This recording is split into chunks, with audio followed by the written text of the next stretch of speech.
All right, welcome to The Explainer. Today we're going to talk about something that I think pretty much all of us have felt, that feeling of your brain just being completely stuck in overdrive. But what if I told you the answer isn't to stop thinking? What if it's about thinking differently? Let's get into it. It's just exhausting, isn't it? You get caught in that constant loop of thoughts. You're replaying conversations from yesterday, you're worrying about tomorrow, you're just totally tangled up inside your own head. And it really feels like this is a problem, something we just have to get rid of. But here's a pretty wild idea, and this comes straight from our source material for today. What if thinking a lot isn't actually the problem? In fact, what if it's kind of a superpower? Just think about it for a second. All the great scientists, the brilliant inventors, the big thinkers throughout history. Do you think they were underthinkers? No way. They thought more, they thought deeper, they thought more intensely than pretty much anyone else. That ability to really go deep in thought, that's a human strength. So, if the sheer amount of thinking isn't the problem, then what is? Okay, so this is the absolute key distinction we've got to make. We need to separate just thinking a lot from what we're going to call wrong thinking. See, one of these leads to actual solutions. The other one, that's the real source of all that stress, all that confusion. It's not about how much you think, it's about how you think. All right, so let's get really focused on this thing we're calling the real problem, wrong thinking. But what does that even mean? What is it exactly? Well, to put it simply, wrong thinking is basically any thought that's based on stuff you haven't verified for yourself. Things like assumptions, stories you tell yourself, things you were told by other people, instead of what you can actually see and observe in reality. And this right here, this brings us to the core idea for how to clear our minds.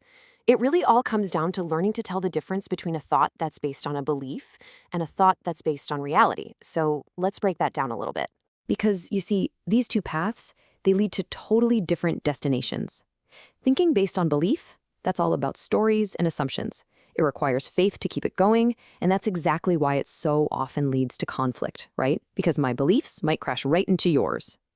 But reality-based thinking, well, that's grounded in what you can actually observe. It doesn't need faith, just awareness. And where does it lead? To mental clarity. Okay, let's test this out with a really big, classic question just to see how it works. And hey, don't worry about the actual answer here. That's not the point.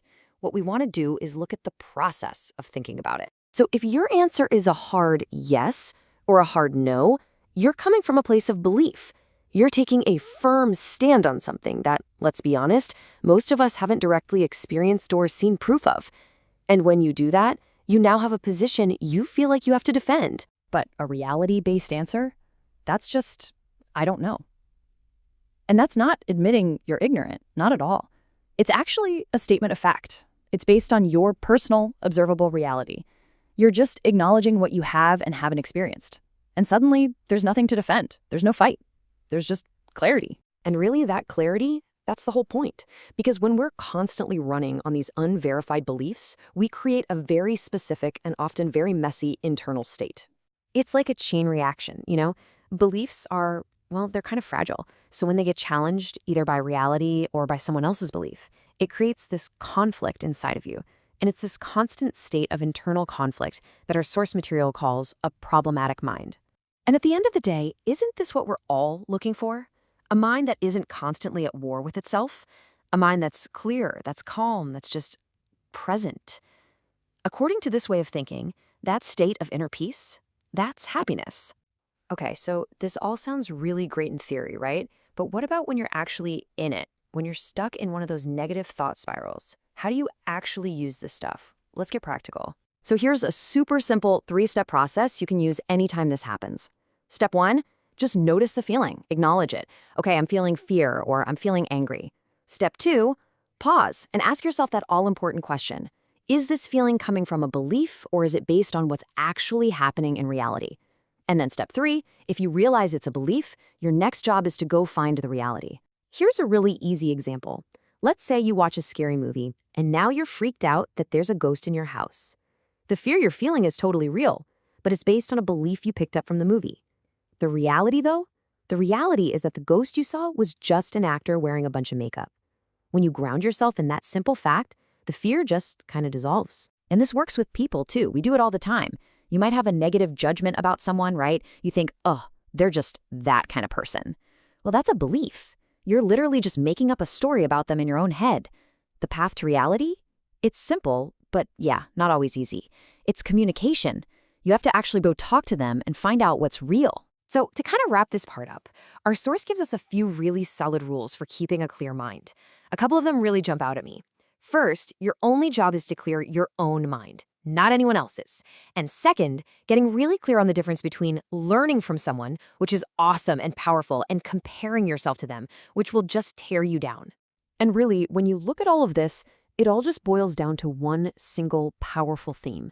It's all about taking ownership, total ownership of your own internal world. This, right here, is the ultimate takeaway. Your parents can't do it for you, your friends can't do it for you, heck, even this explainer can't do the work for you. The power, and yeah, the responsibility to actually sift through your own thoughts, to separate what's a belief from what's real, and to build that clear mind for yourself, that's all on you. So I'm going to leave you with a question to think about. What's one assumption, one story, one unverified belief that you're holding on to right now? Just one. And what do you think might happen if you decided to let it go and seek out the reality instead? Thanks for joining us on The Explainer.